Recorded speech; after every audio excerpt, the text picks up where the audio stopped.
예레미야 26장부터 33장까지입니다. 오늘 양이 적습니다. 오늘 조금 쉬어가는 날이죠. 예레미야 26장부터 33장. 오늘 분량이 좀 짧은 편입니다.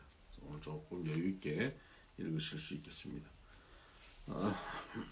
26장부터 29장까지 6, 7, 8, 9 이 4장에 걸쳐서 예레미야 예언, 첫 번째 26장은 그 성전을 향한 예레미야 예언이라고요. 두 번째는 거짓 선지자들, 27장에는 거짓 선지자들에 대한 예언이 나옵니다. 그리고 세 번째는 거짓 선지자의 대표격인 28장에는 하나냐에 대한 예언이 나오고요. 29장에는 지금 그 바벨론의 포로로 잡혀가 있는 사람들에게 대한 예언이 나옵니다. 이렇게 네 가지의 예언이 나온다 하는 것이죠. 그리고 나서 30장부터 33장까지는 위로의 말씀입니다. 그걸 하나로 30장부터 33장을 그냥 위로의 책이라고 보시면 됩니다. 그러면 이제 오늘은 뭐 이렇게 아주 간단하니까 읽기 어렵지 않으실 겁니다. 26장을 한번 볼까요? 26장은 성전을 향한 예언인데요. 그 당시 사람들의 생각은 어떤 것이었냐면 성전이 여기 있고 여호와께서 여기 성전에 계시니까 어떤 적이 와도 우리는 무너지지 않는다라고 생각하고 있습니다. 그런 사람들의 생각이 있는 그때 성전에 가서 예레미야가 뭐라고 얘기하냐면 26장 6절 내가 이 성전을 실로같이 되게 하고 이 성을 세계 모든 민족의 저주거리가 되게 하리라 하셨느니라. 실로같이 되게 한다. 실로가 뭘까요? 그 출애굽하고 이스라엘 백성들이 가나안 땅에 들어와서 성막을 둔 곳이 실로고요. 그곳에 엘리 제사장이 나중에 있죠. 그리고 엘리 제사장 아들들이 그 법궤를 가지고 나가서 블레셋과 싸우다가 법궤도 빼앗기고 아들들 다 죽고 그 소식 듣고 엘리도 죽고 그 며느리가 애 낳다가 며느리도 죽고 그 아이 이름을 이가봇이라고 부르죠. 영광이 떠났다. 그와 같이 되겠다는 것이죠. 영광이 떠나는 곳. 예루살렘 성전이 있는 이곳이 영광이 떠날 것이다 라고 예언합니다. 그러니까 이 예언을 듣고 사람들이 흥분해서 저 예레미야를 죽여버리겠다라고 그들이 흥분해서 덤벼들죠. 거기서 이제 극적으로 예레미야가 살아남습니다. 아이감이라고 하는 사람이 그를 도와서 그가 겨우 살아남죠. 27장으로 가면 거짓 선지자들과 또 싸우는 내용이 나옵니다. 예레미야는 하나님의 명령에 따라서 말씀에 따라서 목에 줄과 멍에를 맵니다. 우리로 치면 칼 같은 거 있잖아요. 이렇게 한 것처럼 목에 줄과 멍에를 메고 포로로 잡혀가는 사람들이 매는 그런 것인데 그런 것을 메고 예언을 하는 겁니다. 너희가 모든 백성이 그리고 열방의 모든 나라들이 이런 것들을 메고 바벨론에 끌려갈 것이다라고 예언을 합니다. 그리고 거짓 예언자들의 그 평안할 것이다, 괜찮을 것이다 하는 말을 듣지 마라. 27장 14절을 보면 그러므로 당신들은 바벨론의 왕을 섬기게 되지 아니하리라 하는 거짓 선지자의 말을 듣지 마소서. 그들은 거짓을 예언함이니이다.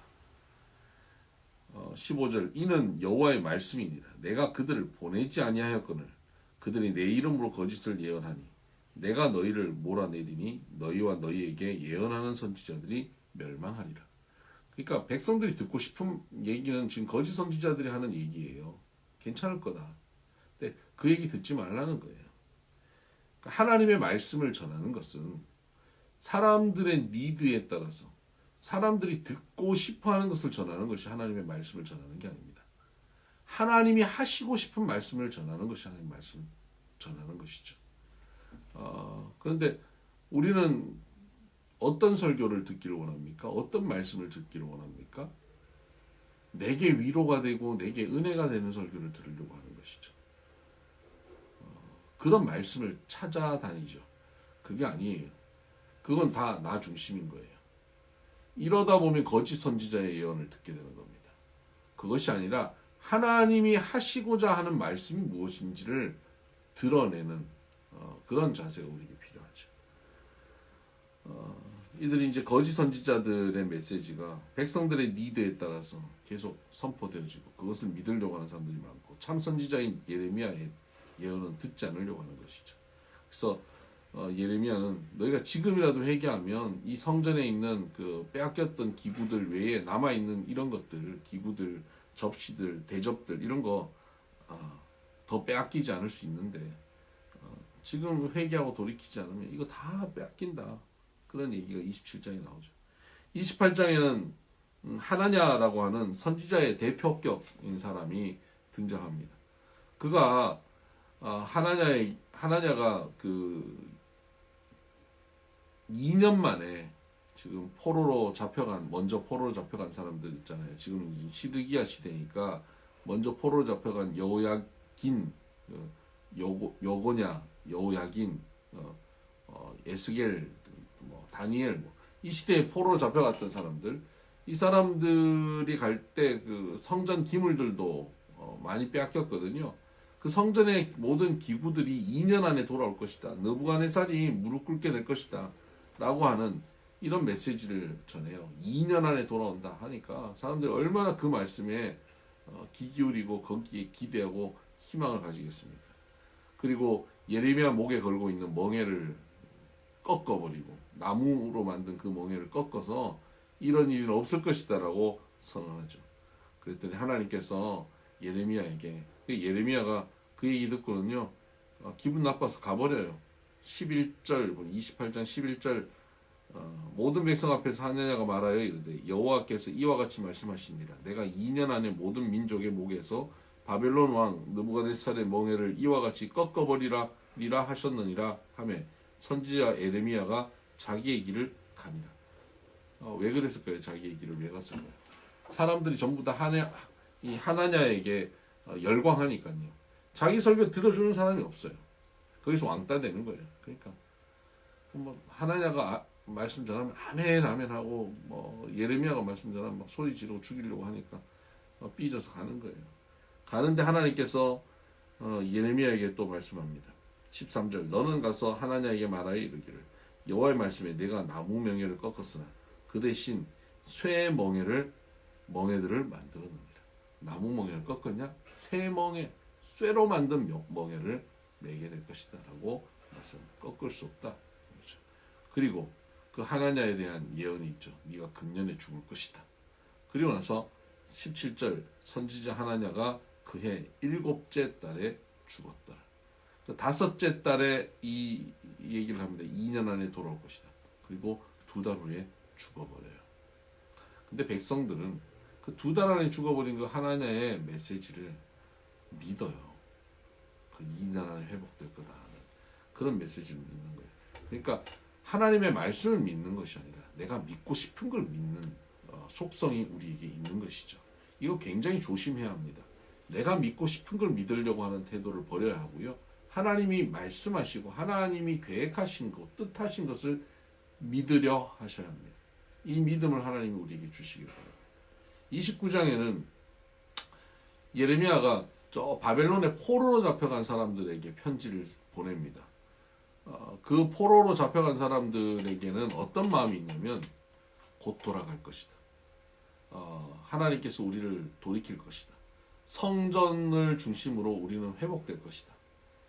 성전이 예루살렘에 있는 한 우리는 결국 회복될 것이다 라고 하는 그런 기대에 차서 바벨론에서 예루살렘을 향해서 이제 이번 달엔 갈까? 다음 달엔 갈까? 그 마음으로 살고 있는 사람들. 그러니까 어떻게 살까요? 바벨론에서 제대로 정착하지 못하고 여긴 잠깐 있는 것이고 예루살렘은 곧 돌아갈 것이다 라고 생각하면서 하루하루 지내고 있는 겁니다. 그들에게 예레미야는 편지를 해서 뭐라고 그러냐면요. 거기서 네가 집도 짓고 거기서 결혼도 하고 거기서 애들 낳고 거기서 잘 정착해 살아라는 겁니다. 거기서 번성하게 살아라. 그리고 그 네가 사로잡힌 그 성읍을 축복해라. 그 성읍을 축복, 그것을 축복하는 것이 너에게 평안이 될 것이다. 그리고 나서 70년이 지나면 너희들이 회복될 것이다 라고 하는 말씀을 줍니다. 29장 10절 여호와께서 이와 같이 말씀하시니라. 바벨론에서 70년이 차면 내가 너희를 돌보고 나의 선한 말을 너희에게 성취하여 너희를 이곳으로 돌아오게 하리라. 70년이 차면 돌아오게 할 것이다. 그러니까 1, 2년이 아니다는 것이. 그곳에서 결혼하고 애 낳고 그곳에서 살아나는 거예요.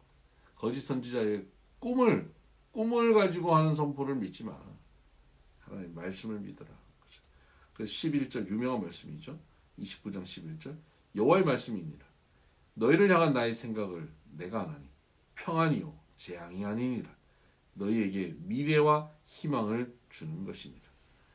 너희를 향한 나의 생각은 평안이지 재앙이 아니라는 겁니다. 지금 재앙인 것 같지만 아니다. 평안이다. 미래와 희망을 주는 것이다. 라고 말씀합니다. 그래서 너희가 내게 부르짖으며 내게 와서 기도하면 내가 너희들의 기도를 들을 것이요. 너희가 온 마음으로 나를 구하면 나를 찾을 것이요. 나를 만나리라.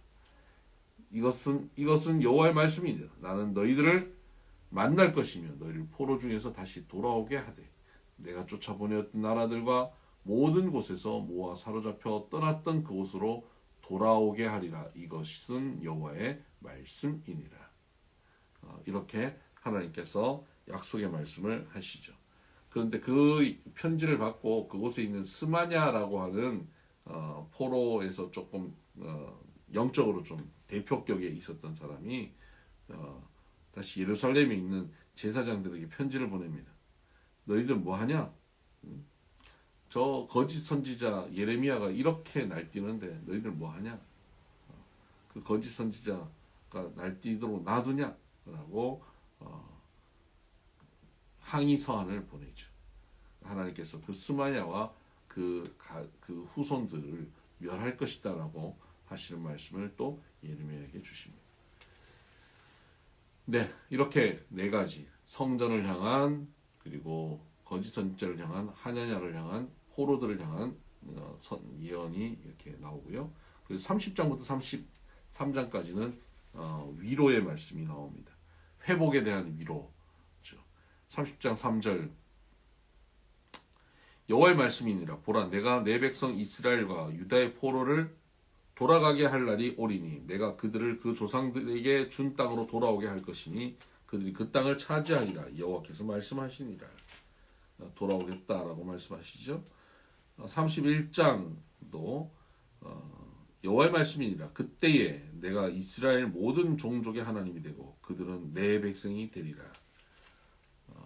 남유다 백성들만 돌아오는 것이 아니라 곳곳에 흩어졌던 이스라엘 모든 백성들을 돌아오게 하겠다라고 말씀하십니다.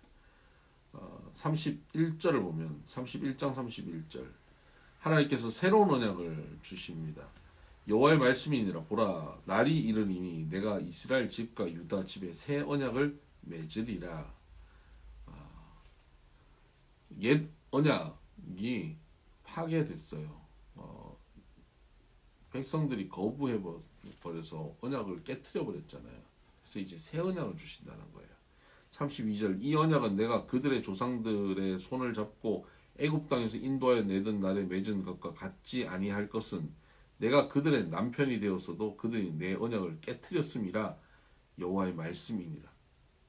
남편이 되었었는데 그들이 내 언약을 깨트렸다. 부부간의 그 신의를 깨트렸다는 거죠. 그러나 그렇게 깨어진 그 언약과는 다를 거라는 거죠. 그러나 그날 후에 내가 이스라엘 집과 맺을 언약은 이러하니라. 곧 내가 나의 법을 그들의 속에 두며 그들의 마음에 기록하여 나는 그들의 하나님이 되고 그들은 내 백성이 될 것이라. 여호와의 말씀이니라. 하나님께서 그 속에 그 마음의 언약을 주신다는 거예요. 언약을 깨트릴 수 없도록 언약궤가 아니에요. 완전히 그들 속에 하나님께서 언약을 주시는 거죠. 새 언약을 주십니다. 그래서 구약과 신약 오늘 이 신약의 오늘 우리에게 주신 복음은 하나님께서 우리에게 언약을 주시면 깨어지지 않습니다. 그 약속은 내가 반드시 지킬 약속이지만 하나님께서 언약을 하시면 하나님께서 반드시 이루십니다. 그래서 우리의 구원에 대한 하나님의 약속은 반드시 하나님의 열심으로 이루시는 약속이 되는 것이죠. 나의 어떠함, 나의 수준, 나의 지금 형편과 상관없이 하나님께서 이루실 겁니다. 물론 하나님이 이루어 가실 때 나는 변화되고 성장하고 성숙하겠죠. 하나님께서 그렇게 이루어 가시기 위해서 환경과 여건과 상황과 말씀을 통해서 변화시켜 가는데 거기 따라가지 못하면 어떡하겠습니까? 징계하시고 고난을 주시면서 결국 하나님의 열심을 우리를 온전케 만들어 가십니다. 그래서 어떻게 해야 됩니까? 하나님이 새 언약이 반드시 이루어지기 때문에 하나님의 백성으로 부름받은 우리들은 환경이나 상황에 의해서 억지로 끌려가는 인생이 아니라 말씀에 순종하며 세월을 아끼는 인생이 되어야 된다 하는 것이죠. 32장에 시위대 뜰에 갇혀 있는 예레미야인데 시드기야 왕이 가둬놔 버렸어요. 기분 나쁘다고. 그런데 그곳에서 하나님 말씀이 임하는데 참 기가 막힌 말씀이 있죠. 이 친족 그 숙부의 밭 아나돗에 있는 숙부의 밭을 사라는 거예요. 지금 남유다 멸망하게 생겼잖아요. 멸망하는 땅을 왜 삽니까? 왜 살까요? 다시 회복되어서 그 땅을 거래하는 날이 올 거라는 거예요. 회복되어 거래하는 날이 온다. 이것을 말만 하지 말고 네가 돈을 들여서 밭을 사라는 거예요. 감옥에 갇혀 있는 이 사람이 내일 이제 나라가 멸망한다는 사람이 밭을 사는 겁니다. 왜요? 70년 후에 회복된다는 것을 회복의 약속으로 보여주는 것입니다. 33장 굉장히 우리가 잘 아는 말씀이죠. 33장 2절 이를 행하시는 여호와 그것을 만들며 성취하시는 여호와 그의 이름을 여호와라 하는 이가 이와 같이 이르시도다. 너는 내게 부르짖으라 내가 내게 응답하겠고 내가 알지 못하는 크고 은밀한 일을 내게 보이리라. 이게 뭡니까? 돌아오게 한다는 겁니다. 하나님의 구원의 역사입니다. 새 언약을 통한 하나님의 온전한 구원의 역사. 그 일을 이루시겠다는 겁니다. 그 소망을 가지고 우리는 부르짖고 하나님께서는 응답하시게 되는 것이죠. 네, 오늘도 하나님 말씀과 동행하는 하루 되십시다.